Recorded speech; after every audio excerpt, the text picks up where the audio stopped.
Video کو like کریں، ہمارے چینل کو سبسکرائب کریں اور بیل آئیکن ضرور پریس کریں۔ برا خواب کسی سے بیان نہ کیا جائے، اس کے بارے میں ایک اور حدیث ہے، خواہ اپنے بارے میں خواہ کسی کے بارے میں۔ نبی صلی اللہ علیہ وسلم کا ارشاد ہے، جب تک خواب بیان نہ کیا جائے اس وقت تک پرندے کے پاؤں پر معلق رہتا ہے، یعنی وہ کہیں جم نہیں سکتا۔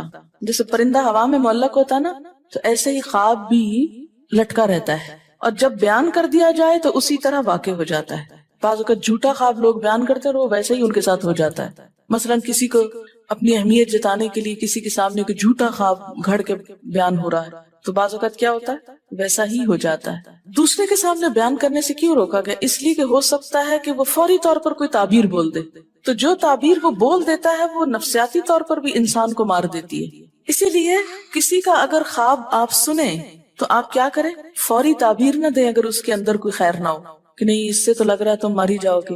نہیں، اگر واقعی اس کا میننگ یہ بنتا بھی ہو کہ مر جائے گا کوئی، تو بھی آپ خاموش رہیں، سکے کہ صدقہ کرو، اللہ سے توبہ استغفار کرو۔ آپ صلی اللہ علیہ وسلم نے فرمایا، اپنا خواب دوست یا عالم کے سوا کسی کو نہ بتاؤ۔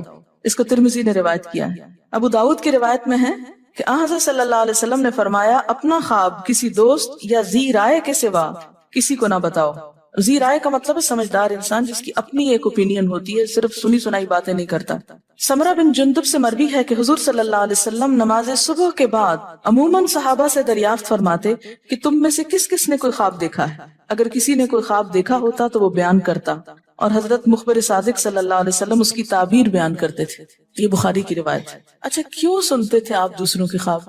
تاکہ ان کے دل کا بوجھ ہلکا ہو جائے اور ان کو پھر اس کے مطابق کچھ رہنمائی دی جا سکے۔ لیکن یہ یاد رکھیے کہ ہر عالم خواب کی تعبیر نہیں جانتا، اور ہر شخص اس کو صحیح طور پر انٹرپریٹ نہیں کر سکتا، اس لیے ہر ایک کو مت سنانے بیٹھ جائیں۔